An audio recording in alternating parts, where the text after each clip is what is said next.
आदाब नाजरीन, INE today news में आपका खैर मकदम करते हैं। आइए देखते हैं ये तफसीलात। हुसैनी आलम पुलिस स्टेशन लिमिट में फतेह दरवाज़ा एरिया में मॉडर्न सर्च प्रोग्राम कंडक्ट किया गया। इस प्रोग्राम में 310 ऑफिसर्स और मैन पार्टिसिपेट किए। इस पूरे प्रोग्राम के तहत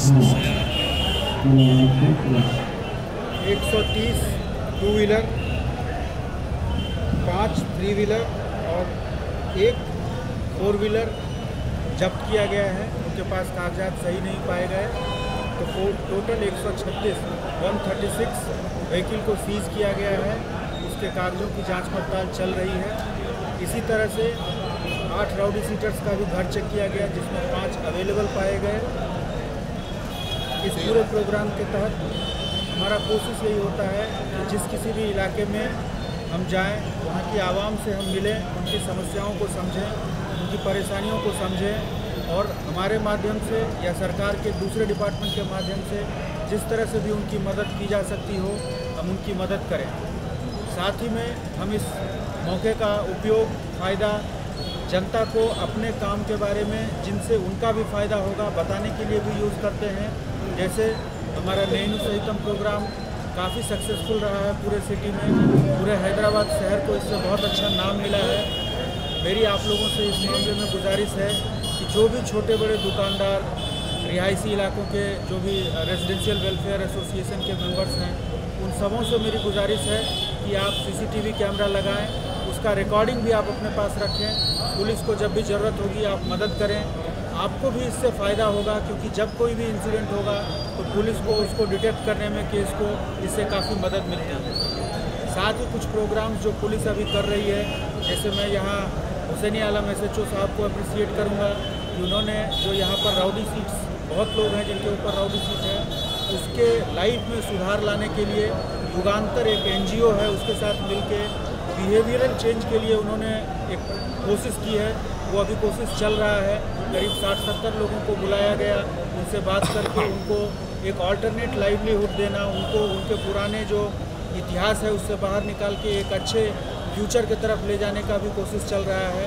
तो इस तरह से कुछ प्रोग्राम्स जो हम पुलिस स्टेशन लेवल पे या डिवीज़न लेवल पे कर रहे हैं, सिटी लेवल पे कर रहे हैं, उसको भी हम पब्लिक को बताते हैं, जिससे अधिक से अधिक उसका पब्लिक को फ़ायदा हो। तो एक बार फिर से मैं आप लोगों से रिक्वेस्ट करूंगा कि पुलिस को आप अपना दोस्त समझें, अपनी समस्याएं हमको बताएं और हम भी आपके लिए हमेशा तैयार रहेंगे।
आपने हमारे चैनल को सब्सक्राइब नहीं किया है तो आपको यहाँ सब्सक्राइब बटन दिख रहा है, उसे क्लिक करिए और सब्सक्राइब कीजिए और साथ ही साथ बेल आइकॉन को भी क्लिक करिएगा जिससे कि आपको ताजा अपडेट मिलते रहे।